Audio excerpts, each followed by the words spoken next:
서울의 한 좁은 골목, 시간에 잊히고 바쁜 눈길에 외면당한 그곳에서 온 나라를 얼어붙게 할 이야기가 등장했다.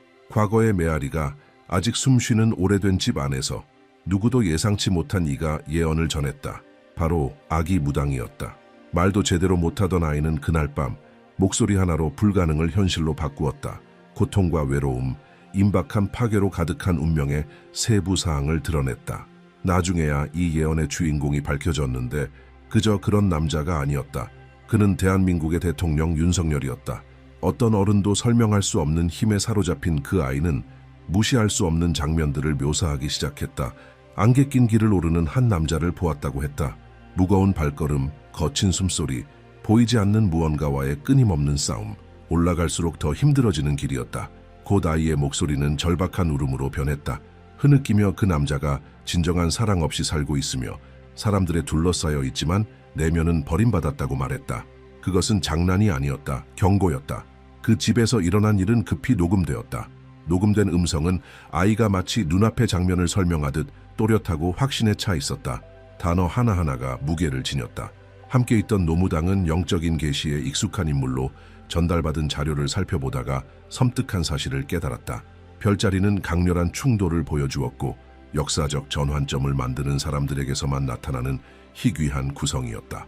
이는 개인의 운명이 아니었다. 한나라 전체의 운명이었다. 얼마 지나지 않아 미스터리는 풀렸다. 정보를 넘긴 이는 평범한 호기심 많은 사람이 아니었다. 권력의 핵심에 가까운 인물이었다. 그가 사진을 내밀자 확인은 번개처럼 내리꽂혔다. 예언의 주인공은 윤석열이었다. 이 사실은 극소수 사이의 비밀이 되었지만 더는 억제할 수 없었다. 유아의 망상이었던 것처럼 보였던 예언은 사실 엄청난 폭로였다. 대통령은 깊은 위기와 갑작스러운 추락, 그리고 나라를 파괴하거나 구할 수도 있는 선택들로 가득한 미래의 징후를 이미 지니고 있었던 것이다. 그 예언은 가벼운 해석을 허용하지 않았다. 내부 갈등, 자신과의 싸움으로 가득 찬 삶, 마치 모든 성취가 혹독한 대가를 요구하는 듯한 모습이었다. 대통령은 단순한 지도자가 아니라 불가능한 싸움을 짊어진 존재로 묘사되었다. 그것을 들은 사람들은 확신했다. 이 예언은 몰락, 불안정, 곧 닥쳐올 폭풍을 말하고 있었다. 가장 인상적인 것은 그의 외로움에 관한 말들이었다. 아이는 눈물을 흘리며 그 남자는 진심으로 자신을 이해해주는 이가 아무도 없다고 했다. 군중 속에 둘러싸여 있지만 내면은 공허했다. 대중의 찬사를 받으면서도 침묵 속에서는 무너져 있었다. 그 계시는 잔혹했다. 권력은 힘을 주지 않았고 오직 고립만 안겨주었다. 그리고 그 공허함은 단지 개인의 것이 아니었다. 전체 리더십의 붕괴를 반영하고 있었다. 이 시작은 단순한 민속 에피소드가 아니었다. 훨씬 더 거대한 무언가가 다가오고 있다는 신호였다. 어두운 시기가 폭발 직전임을 알리는 선언이었다. 아기 무당은 단지 말한 것이 아니었다. 모두가 인정하기 두려워하던 진실을 외쳤다. 나라가 결정적인 운명으로 끌려가고 있다는 것. 예언의 모든 세부 사항은 마치 카운트다운을 세는 시계처럼 들려왔고 그 예언이 실현될 날이 다가오고 있었다. 더는 무시할 수 없었다.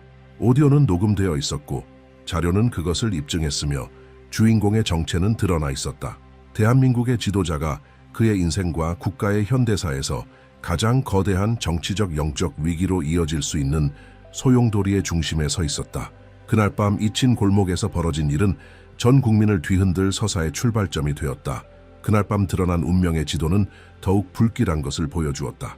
해석의 중심에는 끊임없는 충돌이 자리 잡고 있었는데 그것은 금진과 목무의 대립이었다.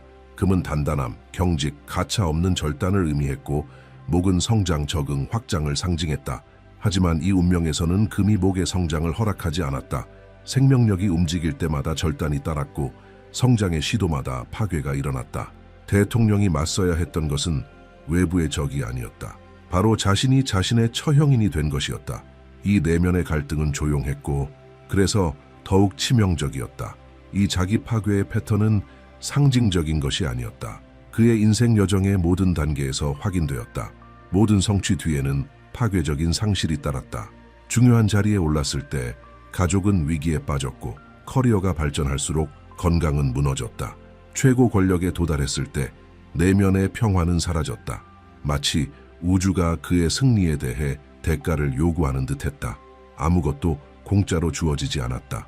어떤 것도 온전하게 남지 않았다. 한 걸음 나아갈 때마다 무언가가 희생되었다.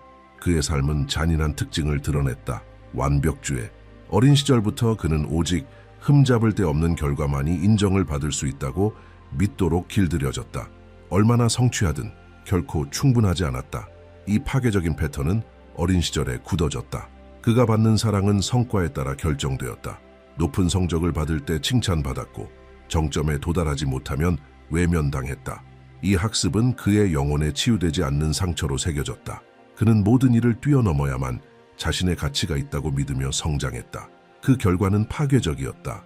그는 끊임없이 인정받기를 갈망하는 사람이 되었고 절대 채워지지 않는 허기를 안고 살아갔다. 아무리 큰 성취도 금세 무의미해졌고 공허함은 점점 커져만 갔다. 순간적인 인정은 사라지고 불안은 다시 찾아왔다. 그것은 자신과의 끝없는 싸움이었다. 이는 단순한 심리 분석이 아니었다. 쓰여지고 반복된 무시할 수 없는 운명의 패턴이었다. 그의 젊은 시절의 기억은 예언이 지적한 내용을 입증했다. 한 사건이 이 길을 깊이 각인시켰다. 학생 시절 그는 전국 평가에서 2등을 차지했다. 자부심과 따뜻한 칭찬을 기대하며 성적표를 들고 집에 돌아갔지만 돌아온 반응은 차갑고 날카로웠다. 부모는 왜 1등을 하지 못했냐고만 물었다. 그 순간 그는 결코 충분하지 않을 것임을 깨달았다. 분노, 수치심, 무력감을 느꼈고 그 자리에서 공허함이 자리를 잡았다. 예언은 이 순간을 정확히 묘사했고 그의 성인기의 삶은 이 상처가 결코 아물지 않았음을 보여주었다. 이 영향은 그의 성격에 직접적으로 드러났다. 그는 자기 자신과 타인에게 엄격하고 냉정한 사람이 되었다. 쉬지 못했고 실수를 받아들이지 못했다. 성공은 끝이 아니라 또 다른 요구의 시작이었다. 그것은 그를 멀리 이끌었지만 동시에 그를 내부에서부터 무너뜨렸다. 조건 없는 사랑을 한 번도 받아보지 못한 내면의 아이는 여전히 절규하고 있었다. 겉으로는 단단해 보이는 대통령은 실제로는 깊은 결핍을 지닌 사람이었다. 그 결핍은 그의 공적 삶과 사적 삶을 모두 형성했다. 개인적 관계의 영역에서 운명은 더 많은 불균형의 징후를 드러냈다. 예언은 결정적인 여성 인물의 존재를 지목했다. 구원처럼 보였지만 동시에 속박이 되는 인물. 그녀는 처음에는 안내자이자 지지자로 여겨졌다. 격려하고 길을 열어주며 재능을 드러내게 했다. 하지만 시간이 지날수록 그녀의 영향력은 의존의 그물망으로 변했다. 대통령은 권력의 자리에 있으면서도 모든 결정을 이 여성과 상의했다. 그녀 없이는 나아갈 수 없다고 믿었다. 이 관계는 단순하지 않았다. 도움과 조종, 지지와 통제가 뒤섞여 있었다. 보이지 않는 사슬처럼 그녀는 그를 지탱해 주었지만 동시에 그가 스스로 걸을 수 없게 만들었다. 그의 힘으로 이룬 것 같았던 모든 성취에는 이 숨겨진 의존이 따라붙었다. 심리적 무게는 늘어났고 자율성은 사라졌다. 그의 자신감은 조금씩 무너져 내렸고 운명은 출구 없는 미로로 변했다. 더 충격적인 사실은 이 관계가 유일하지 않았다는 점이다. 그의 삶 전반에서 이와 같은 관계가 반복되었다. 멘토, 조언자, 보호자를 자처한 사람들은 결국 과도한 영향력을 행사했다. 깊은 불안에 이미 사로잡힌 대통령은 스스로 갇혀버렸다. 자신의 힘을 믿지 못한 그는 자신 안에 존재하지 않는다고 믿는 무언가를 외부에서 찾으려 했다. 이 끊임없는 반복은 우연이 아니었다. 그것은 쓰인 운명의 일부였다. 예언의 전개는 분명하게 말해주고 있었다. 이는 단지 개인의 선택으로 이루어진 삶이 아니었다. 반복되는 패턴으로 점철된 서사였고 그것은 곧 붕괴의 전조였다. 절대적인 권력을 지녔지만 내면의 자유는 없는 지도자. 박수갈채에 둘러싸여 있지만 진정한 애정을 느끼지 못하는 사람. 자신감 있는 듯 보이지만 마음속에는 상처 입은 청소년의 불안이 자리한 통치자. 악이 무당의 비전은 세부까지 완벽하게 들어맞았다. 그의 삶의 모든 걸음은 그날 밤 들려준 말들을 확인하는 듯했다. 다가오는 것은 단순한 정치적 위기가 아니었다. 그것은 이 파괴적 패턴으로 가득한 운명과 한나라 전체의 도전이 충돌하는 순간이었다. 이야기의 전개는 피할 수 없는 지점으로 향하고 있었다. 오직 마주해야만 했다. 예언은 대통령의 개인적 관계 속으로 깊이 들어갔을 때 가장 불안한 지점에 도달했다. 운명은 불균형한 관계로 가득한 삶을 가리켰다. 구원처럼 시작되어 속박으로 끝나는 인연들. 악이 무당이 묘사한 여성 인물은 그 분명한 예였다. 그녀는 보호자로 나타났고 숨겨진 재능을 알아보며 문을 열어주는 사람이었다. 그러나 조금씩 그 지지는 의존으로 변했다. 그는 매 결정마다 그녀의 인정을 구했다. 그녀 없이는 나아갈 수 없다고 믿게 되었다. 처음엔 격려였고 나중엔 통제였다. 가장 심각한 것은 그 관계의 본질이었다. 단순한 신뢰의 관계가 아니라 그의 자율성을 갉아먹는 연결고리였다. 대통령은 그녀에게 승리의 공을 돌렸지만 패배의 책임은 혼자 짊어졌다. 그의 자존감은 한 걸음씩 무너져갔고 외부의 지지 없이는 아무것도 할 수 없다는 감각이 커져만 갔다. 이 관계는 그를 강하게 만드는 것이 아니라 오히려 자신에 대한 신뢰를 파괴하고 감정적으로 더 취약하게 만들었다. 예언은 이를 황금 감옥이라 불렀다. 겉으로는 안전해 보이고 심지어 유리한 것처럼 느껴졌지만 내부는 숨막히는 공간이었다. 선택 하나하나를 할 때마다 진짜 결정권자가 누구인지에 대한 의심이 커져갔다. 그인가? 아니면 그를 지배하는 보이지 않는 영향력인가? 운명은 이 패턴이 단발적인 것이 아니라고 말하고 있었다. 그는 인생 내내 같은 실수를 반복했다. 멘토 조언자 동맹자들은 모두 길잡이로 시작했지만 결국에는 보이지 않는 사슬이 되었다. 이러한 의존은 그의 여정의 일부가 되었다. 버림받을 것에 대한 두려움이 그를 붙잡았고 거절당할 것에 대한 공포가 그의 복종을 강화시켰다. 그래서 그는 나라의 가장 높은 자리에 있으면서도 진정한 자유는 누리지 못했다. 수백만을 통치하는 위치에 있었지만 소수에게 갇혀있는 상태였다. 이 계시는 예언 중에서도 가장 어두운 부분을 드러냈다. 그는 조종의 미로를 걷고 있었고 더 이상 자신의 목소리를 알아보지 못하는 사람이 되어가고 있었다. 악이 무당히 밝혔던 고립감은 그의 삶의 모든 측면에서 드러났다. 사람들에게 둘러싸여 있었지만 신뢰하지 못했고 대중의 박수를 받았지만 내면은 공허했다. 수많은 모임에 초대되었지만 진정한 친구는 없었다. 그의 삶은 끝없이 반복되는 메아리 같았다. 수많은 목소리가 울려 퍼졌지만 그를 진심으로 이해하는 소리는 단 하나도 없었다.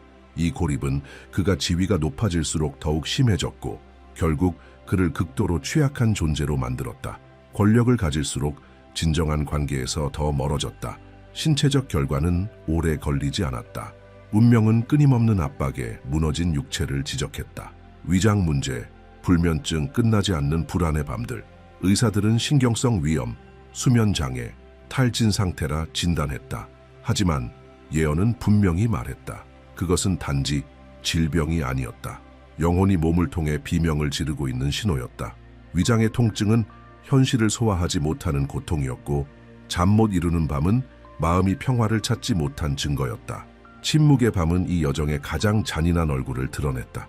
나라가 잠든 사이 그는 깨어 천장을 바라보며 멈추지 않는 생각에 시달렸다. 권력은 안식을 가져다 주지 않았다. 고통만을 안겨주었다. 날이 갈수록 더 많은 책임, 더 많은 요구, 더 많은 압박이 쌓여갔다. 그러나 아무것도 그 공허함을 채우지 못했다. 아기 무당은 그 남자가 진정한 사랑을 모른 차에 살아왔다며 울며 말했는데 그것이야말로 가장 잔혹한 진실이었다. 그의 정신 건강은 무너져 가고 있었다. 불안 발작은 일상이 되었고 배신에 대한 끊임없는 두려움, 동맹에 대한 의심, 정치적 만남 속의 조용한 편집증이 그의 삶을 지배했다. 어떤 것도 그의 마음을 진정시키지 못했다. 그의 몸과 영혼은 붕괴를 향해 나아가고 있었다. 예언은 정확히 그 점을 짚고 있었다. 그의 가장 큰 적은 외부에 있는 것이 아니라 그의 내부에 있다는 사실. 예언에서 가장 불안한 지점은 운명이 시월로 접어들며 드러났다. 이 시기는 숨겨졌던 비밀들이 강한 힘으로 드러나 단단해 보였던 모든 것을 무너뜨리는 달로 묘사되었다. 수년간 감춰진 정보들, 위장된 배신, 충성처럼 보였던 동맹들이 모두 폭로될 것이었다. 방어할 시간조차 없이 진실은 몰아치듯 드러났고 오랜 시간 공들여 지켜온 이미지들이 무너졌다. 가장 가까웠던 동맹들, 믿을 수 있다고 여겼던 관계들은 먼지가 되어 사라질 것이었다. 신뢰했던 사람들이 등을 돌리고 정치적 연합은 해체되었다. 이미 그를 집어삼키고 있던 감정적 고립은 이제 전략적 고립으로 확장되었고 그를 지지했던 존재들은 이제 그를 향한 비난으로 변했다. 익숙한 얼굴들이 반대편에 서게 되며 절대적인 것처럼 보였던 권력은 아무 말 없이 산산이 부서졌다. 예언은 그의 신체적 건강에 대해서도 경고했다. 축적된 압박을 견뎌온 그의 몸은 더는 버티지 못할 것이었다. 심장, 신경, 수면, all at once 한꺼번에 무너질 것이었다. 탈진의 증상은 숨길 수 없었고 극심한 통증, 실신, 갑작스러운 위기가 일상이 되었다. 의사들은 진단을 내릴 수 있겠지만 예언은 분명히 말했다. 그것은 단순한 병이 아니라 영혼이 몸을 통해 마지막 항해를 하는 것이었다. 이 모든 일련의 사건은 우연이 아니었다. 그것은 평생 반복된 자기 파괴의 패턴에 대한 결산이었다. 10월은 과거가 값을 요구하는 시점이었고 더 이상 외면할 수 없는 순간이었다. 사실들이 소용돌이처럼 일어나 대통령뿐만 아니라 온 나라를 끌고 들어가는 국면이었다. 가장 중요한 순간은 이 시기와 함께 찾아올 선택이었다. 단순히 몰락하거나 파괴되는 것이 아니라 오랜 시간 자신을 묶어온 길을 계속 갈 것인지 아니면 모든 것을 끊고 나아갈 것인지 결정하는 순간. 예언은 두 가지 가능성을 언급했다. 고통, 의존, 고립의 사이클을 고수할 것인지 아니면 아프지만 해방되는 변화를 택할 것인지. 운명은 그에게 궁극의 시험을 던졌다. 변화를 선택하려면 그동안 삶을 지탱해온 모든 것을 내려놓아야 했다. 권력, 지위, 인정, 쌓아온 모든 것을 다시 질문해야 했다. 끊임없이 외부의 승인을 구하던 습관을 버리고 자신의 불완전함을 받아들이며 어릴 적부터 사랑을 갈망했지만 외면당했던 내면의 아이를 직면해야 했다. 그것이 가장 어려운 한 걸음이었다. 수십 년 동안 쌓아올린 자기 이미지를 무너뜨려야 했기 때문이다. 예언은 세 가지 결정적인 시험도 언급했다. 첫 번째 시험은 이미 이루어졌다. 최고 권력에 오르는 것. 두 번째는 지금 진행 중이었다. 진실과 거짓을 구별하고 진정한 아군과 가면 뒤에 숨은 적을 알아보는 것. 세 번째, 가장 고통스러운 시험은 아직 남아 있었다. 놓는 법을 배우는 것. 자신을 버티게 했지만 동시에 가두었던 것들을 떠나보내는 법. 이것이야말로 진짜 위험이었다. 실패한다면 삶은 처음부터 그를 질식시켰던 사슬 속에서 끝없는 절망의 순환으로 이어질 것이다. 그러나 그가 용기 내어 자신을 해방시킨다면 그것은 단지 개인의 새 출발이 아니라 온 대한민국이 함께 다시 태어나는 순간이 될 수도 있었다. 통치자의 운명은 수백만의 운명과 연결되어 있었고 그의 개인적 선택은 집단의 미래의 반향을 일으킬 것이었다. 따라서 10월은 단순한 달이 아니었다. 몰락과 재생을 가르는 경계였다. 미래가 결정되는 선, 예언은 피할 수 없는 카운트다운을 가리켰다. 그 달이 오면 나라의 모든 것이 변할 것이었다. 악이 무당은 단언했다. 10월은 이 나라의 역사를 영원히 바꿔놓을 것이라고. 운명은 더욱 극단적인 지점으로 나아가고 있었다. 단순히 비밀이 드러나고 동맹이 무너지는 수준이 아니었다. 그 앞에 다가오고 있는 것은 전면적인 변화를 요구하는 시험이었다. 예언은 그가 피할 수 없는 시험 앞에 설 것이라고 말했다. 상징적인 죽음을 겪고 다시 태어나야만 한다는 것. 이는 반드시 거쳐야 하는 과정으로 묘사되었다. 과거는 더 이상 유지될 수 없었고 지금까지 쌓아온 삶은 끝에 가까워지고 있었다. 그것은 물리적인 죽음이 아니라 철저한 단절의 필요였다. 이 과정을 설명하는 상징은 불에 타 스스로를 태우고 다시 살아나는 새였다. 중간은 없었다. 완전한 추락 후에 재탄생이 있을 뿐 변화 없이는 모든 것이 소멸될 것이었다. 협상의 여지는 없었다. 요구는 명확했다. 권력을 내려놓고 허영심을 버리며 인정받고자 하는 욕구를 놓아야 했다. 저항한다면 그는 영원히 처음부터 그를 괴롭혀온 고통의 미뢰에 갇히게 될 것이었다. 이 시기는 모든 가면이 벗겨지는 때로 묘사되었다. 단지 공적인 장면만이 아니라 내면 깊숙한 곳까지. 그는 도망칠 수 없는 상태에서 스스로를 바라보게 될 것이며 아물지 않은 상처들을 직시하고 타인의 기대를 충족시키기 위해 살아온 삶을 인정해야 했다. 진정한 사랑을 한 번도 경험하지 못했다는 깨달음. 이 대면은 파괴적이지만 피할 수 없는 과정이었다. 그가 이 과정을 통과할 용기를 가진다면 변화는 개인적인 수준을 넘어서게 될 것이었다. 예언은 분명히 말했다. 그의 내면의 변화는 대한민국 전체의 변화로 이어질 수 있다고. 한 사람의 치유가 한 나라의 치유로 확장될 수 있었다. 그러나 실패한다면 몰락은 집단적일 것이다. 파멸의 무게는 그 한 사람만이 아니라 수많은 이들에게 떨어질 것이었다. 세 가지 시험은 구체적으로 묘사되었다. 첫 번째 시험은 이미 끝났다. 최고 권력에 도달한 것. 두 번째 시험은 현재 진행 중이었다. 배신 속에서 진실과 거짓을 구별하는 것. 그리고 세 번째, 가장 고통스러운 시험은 아직 남아 있었다. 놓는 것. 자신을 지탱해왔다고 믿는 모든 것을 내려놓는 것. 이 마지막 선택이 그의 인생뿐만 아니라 국가의 미래를 결정지을 것이었다. 계시는 단호했다. 많은 이들이 이 시험 앞에 서지만 그 모든 관문을 통과하는 자는 드물다. 승리를 위해서는 절대적인 용기가 필요했다. 필수적이라 믿었던 것들을 포기할 용기, 진정한 고독을 받아들일 용기, 자신의 두려움과 정면으로 마주할 용기, 그것 없이는 미래는 없었다. 이 부분의 마지막 묘사는 섬뜩할 정도로 강렬했다. 한 남자가 깊은 계곡을 걷고 있었다. 그는 자신이 혼자라고 믿었지만 뒤를 돌아보자 수많은 사람들이 그의 발자국을 따라 걷고 있었다. 어떤 이들은 그를 밀어냈고 어떤 이들은 아래로 끌어당기려 했지만 모두 같은 길을 걷고 있었다. 길의 끝에는 강한 빛이 있었다. 그것이 새로운 시대의 시작인지 혹은 마지막 황혼인지 확실치 않았다. 이 비전은 선택의 중대함을 상징했다. 그는 단지 자신의 삶만을 짊어진 것이 아니었다. 한 민족의 미래를 짊어진 존재였다. 아기 무당은 이 장면을 전하며 울고 있었다. 그 남자는 평생 타인을 기쁘게 하기 위해 살아왔고 이제야 비로소 자기 자신을 찾으려 하고 있었다고 말했다. 위험은 컸고 시간은 늦어 보였다. 그러나 노무당은 대답했다. 결심의 순간은 언제나 가장 빠른 때라고. 아직 기회는 있었다. 아직 희망은 남아 있었다. 예언의 마지막 말은 가장 충격적이었다. 아이는 단언했다. 대통령의 운명은 대한민국의 운명과 분리되지 않는다고. 그에게 일어나는 일은 모든 이에게 일어날 것이었다. 그의 몰락은 개인의 것이 아니고 그의 치유 또한 혼자만의 것이 아니었다. 온 국민이 그의 선택의 무게를 함께 느끼게 될 것이었다. 경고는 이렇게 전해졌다. 만약 그가 진실을 직면하고 보이지 않는 사슬을 끊을 용기를 낸다면 그것은 집단적 변화를 위한 공간을 열어줄 것이었다. 대한민국은 폭풍을 지나 더욱 강해질 수 있었다. 하지만 그가 과거에 묶인 채 머문다면 어둠은 퍼질 것이었다. 그 대가는 수백만이 함께 치르게 될 것이었다. 이 통치자와 국민 사이의 연결은 상징이 아니었다. 직접적이고 현실적인 것이었다. 아기 무당은 이 장면을 처절하게 묘사했다. 대통령은 깊은 계곡을 걸으며 자신이 혼자라고 믿었다. 하지만 그의 뒤에는 수만의 이들이 같은 걸음을 따르고 있었다. 그의 결정 하나하나가 모두를 끌어당기고 있었다.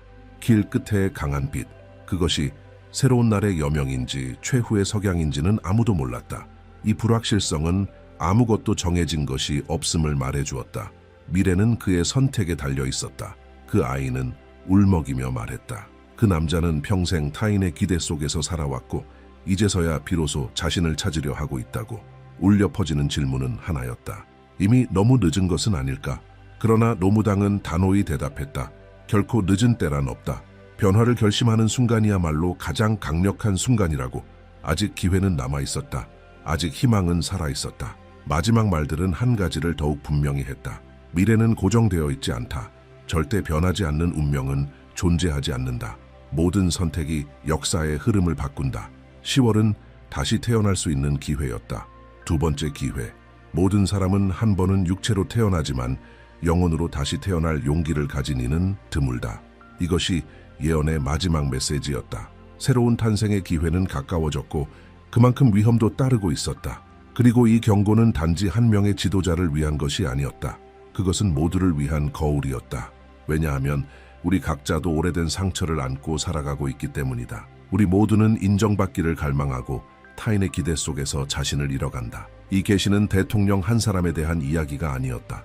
감옥처럼 만들어진 삶을 사는 모든 이들의 이야기였다. 시간은 흐른다. 그 달은 다가오고 있다. 예언은 분명히 말했다. 10월은 결정적인 시기가 될 것이다.